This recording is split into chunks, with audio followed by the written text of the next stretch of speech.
Pour des raisons de commodité, il est toujours intéressant d'ajouter des fonctionnalités ergonomiques sur un formulaire Access. Sur l'exemple illustré à l'écran, l'utilisateur travaille à partir d'un formulaire des clients. Une zone est remarquable. Elle permet la mise en valeur des textes, car il s'agit d'un champ devant fournir des informations détaillées sur le client.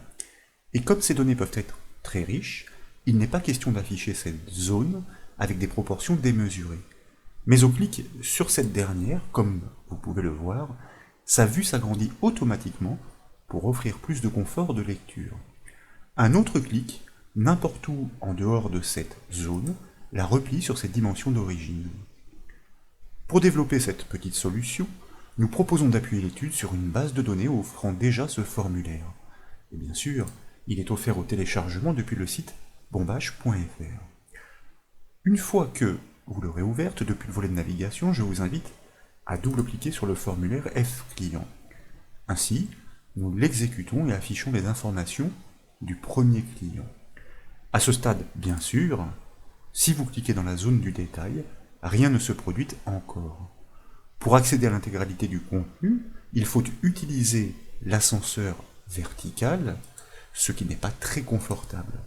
En revanche, si vous double-cliquez sur l'un des mots dans cette zone de texte, vous constatez l'apparition d'une petite barre contextuelle de mise en forme. Elle atteste donc que ce champ est bien formaté avec l'attribut texte enrichi. Nous allons le voir, l'idée et le code pour la mise en place de cette solution sont tout simples. À gauche du ruban accueil, je vous invite maintenant à cliquer sur la flèche du bouton affichage, dans les propositions à choisir le mode création, et sur le formulaire en conception, à cliquer sur cette grande zone de texte pour la sélectionner. En consultant sa feuille de propriété, vous remarquez que ce contrôle porte l'intitulé « Note ». Nous devons gérer son événement du clic puisque c'est sur cette action que cette zone doit s'agrandir.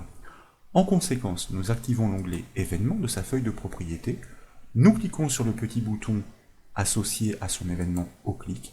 Dans la boîte de dialogue, nous choisissons le générateur de code, que nous validons par le bouton OK.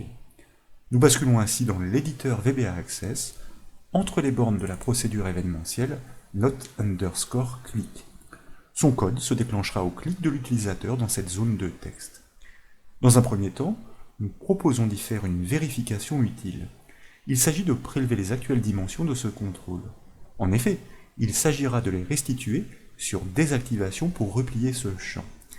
Donc, dans une boîte de dialogue, c'est-à-dire une fonction MSGBox, je vous propose tout d'abord d'appeler la largeur de ce contrôle propriété width, comme vous le savez, que nous allons concaténer avec un tiret pour la séparation, que nous concaténons de nouveau avec cette fois-ci la hauteur de ce contrôle propriété 8. Nous pouvons enregistrer des modifications à ce stade, revenir sur le formulaire en conception, l'exécuter avec la touche F5 du clavier et cliquer dans la grande zone de texte. Nous visualisons ainsi les dimensions actuelles de ce champ. Ce sont elles que nous devrons restituer pour dégager l'affichage après consultation. Notez que nous aurions pu identifier ces valeurs directement depuis la feuille de propriété de ce contrôle, mais en centimètres et non en points. Je vous propose maintenant de cliquer sur le bouton OK de la boîte de dialogue pour revenir sur le formulaire, et puis nous revenons ensuite dans l'éditeur VBA Access. Là, nous allons préfixer la ligne du MSGBox d'une apostrophe pour la passer en commentaire.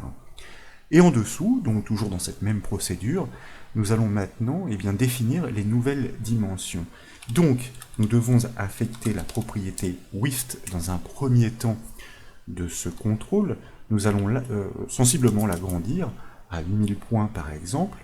Le séparateur de points pour pouvoir coder sur la même ligne, toujours notre objet note, mais cette fois-ci nous souhaitons affecter sa propriété 8 sur des valeurs que nous avons testées, comme par exemple 2500, et nous pouvons de nouveau enregistrer des modifications, revenir sur le formulaire en exécution et cliquer dans cette zone de texte.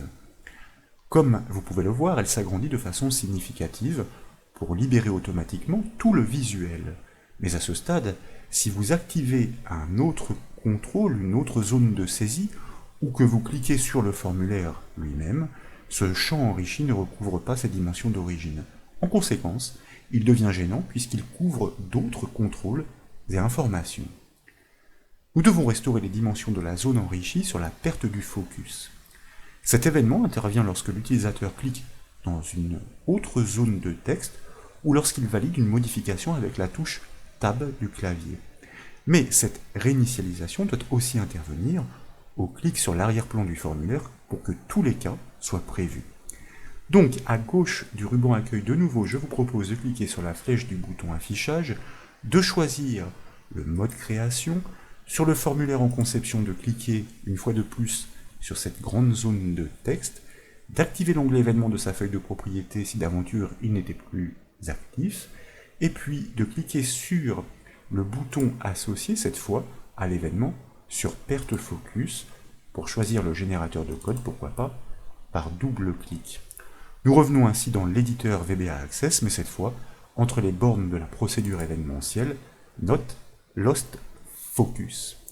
Dans les bornes de cette procédure, eh bien, nous allons réinitialiser très simplement et selon pratiquement la même ligne de code que précédemment, les dimensions d'origine à 6528 comme nous l'avions constaté et à 1104 pour la hauteur. Comme nous l'avons évoqué, nous devons faire de même au clic sur le formulaire. Donc, en haut de la feuille de code maintenant, je vous propose de déployer la liste déroulante de gauche, dans les propositions de choisir l'objet détail pour créer automatiquement la procédure détail underscore click. Détail est l'objet qui représente l'arrière-plan du formulaire. C'est lui qui accueille tous les contrôles. Et dans les bornes de cette procédure, nous allons simplement répliquer la ligne de code que nous venons de construire pour réinitialiser les dimensions. Il s'agit de tester, donc nous enregistrons, nous revenons sur le formulaire, nous l'exécutons avec la touche F5 du clavier, pourquoi pas. Je vous propose de cliquer dans cette grande zone de texte et dans l'enchaînement d'enfoncer la touche Tab du clavier. Comme vous pouvez l'apprécier, la zone de saisie recouvre aussitôt ses dimensions d'origine puisque cette action au clavier a eu pour effet de donner le focus au contrôle suivant sur le formulaire. Le résultat est le même si vous cliquez directement dans un autre contrôle ou encore si vous cliquez sur l'arrière-plan du formulaire. Voilà donc pour cette nouvelle astuce VBA Access consistant à développer une petite fonctionnalité ergonomique fort utile sur des formulaires détaillés. J'espère qu'elle vous a plu. Si c'est le cas, comme toujours, je compte sur vous pour mettre un petit j'aime à la vidéo. Et comme vous le savez, vous pouvez retrouver toutes les astuces et toutes les formations sur le site bombache.fr. Je vous remercie.